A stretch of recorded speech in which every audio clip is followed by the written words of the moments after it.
Barbarella est un personnage qui existe non pas dans le récit, mais qui existe dans le film. Et là, le film devient presque un opposé au récit.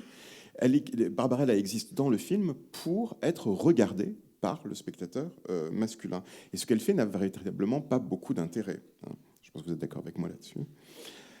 Il y a aussi une dimension très, très marquée qui est la dimension de girl, hein. C'est une fille, Barbarella, hein. Ce n'est pas une femme. Et cette dimension infantilisante, cette dimension d'immaturité est particulièrement présente. On insiste sur sa jeunesse, sur son expérience. Et c'est une façon, en fait, en creux, de montrer la présence, ou la présence absente du père, hein. L'inexpérience de la jeune fille, ou définir l'héroïne à travers sa jeunesse, c'est justement rappeler qu'elle est toujours en formation, c'est-à-dire sous la coupe d'un absent là, mais qui quelque part est présent, est omniprésent, et c'est le père, et derrière le père, en fait, finalement, toute la société patriarcale. Barbarella, elle est sous la coupe de la société patriarcale.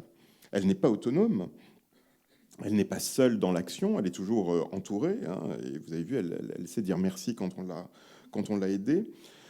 Et justement, elle n'est donc pas l'agent principal de ces actions, hein.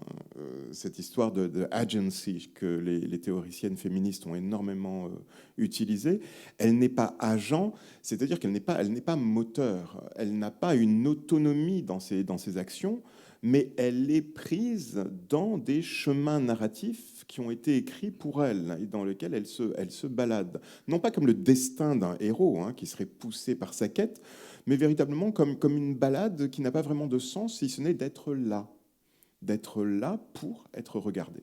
Donc c'est un peu ça, Barbarella. Et puis évidemment, vous avez vu donc, que son cri de guerre, c'est love, c'est-à-dire qu'on est très loin de la femme violente.